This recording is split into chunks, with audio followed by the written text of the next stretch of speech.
Hi friends. So आज आपण एक पटकन होणारा सोपा असा उपवासाचा पदार्थ बघणार आहोत. त्यासाठी साहित्य बघूया. दही, एका मिरचीचे तुकडे आणि जिरे, साखर, मीठ, फोडणीसाठी तूप 2 चमचे आणि पनीर. तर आपण पनीरचं रायतं बनवतोय. हे पनीर मी धुवून घेतलेलं आहे एकदा. आता याचे छोटे छोटे तुकडे करायचे.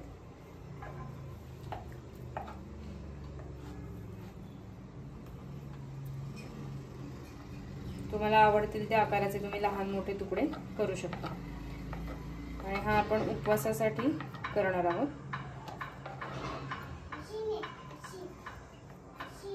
सो असे पनीरचे सगळे छोटे तुकडे मी करून घेतलेले आहेत.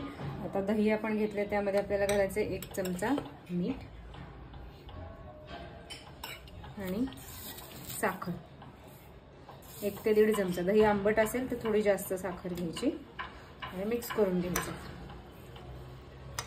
आपण आता जिऱ्याची फोडणी करणार आहोत. जिरे पावडर याच्यातच मिक्स केली तरी सुद्धा चालणार आहे, जर फोडणी नको असेल तर. दही मिक्स करून घेतलं की हे सगळे पनीरचे तुकडे आपल्याला याच्यामध्ये घालायचे.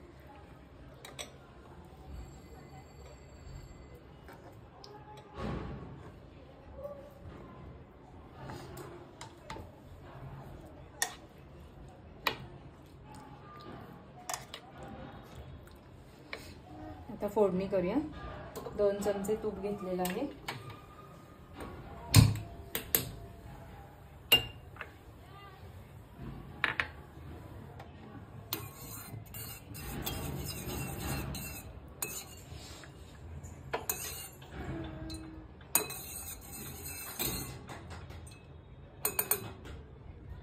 तूप असं वितळलं की त्यामध्ये आपल्याला जिरे आणि मिरच्या दोन्ही टाकायचं आहे.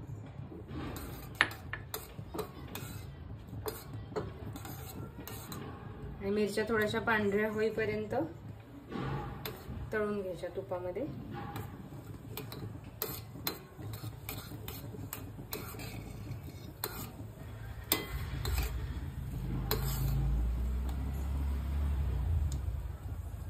आता हे बघा, इथे मिरच्या आणि जिरे दोन्ही व्यवस्थित झालेलं आहे.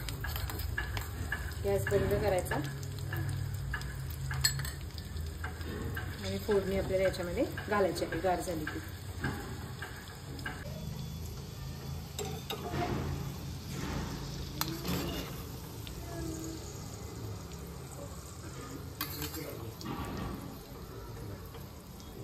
आता जरा गडबड आहे त्यामुळे अशी घालत आहे. तुम्हाला वेळ असेल तर तुम्ही गार झाल्यावर सुद्धा याच्यामध्ये फोडणी घालू शकता. कोथिंबीर ऑप्शनल आहे, ज्यांच्याकडे उपवासाला चालते त्यांनी घातली तरी चालेल.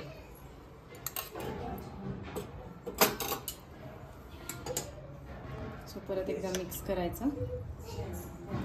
हे बघा, दिसायला पण किती मस्त दिसते. आणि नेहमीच्या काकडीच्या कोशिंबिरीपेक्षा एक वेगळा पदार्थ म्हणून आपलं पनीर रायतं उपवासासाठी तयार आहे. सो नक्की ट्राय करा. पनीर रायतं खाऊन बघा आणि मला सांगा कसं झालेलं आहे. एकदम मस्त लागतं. लाईक, शेअर आणि सबस्क्राईब करा. थँक्यू. बाय.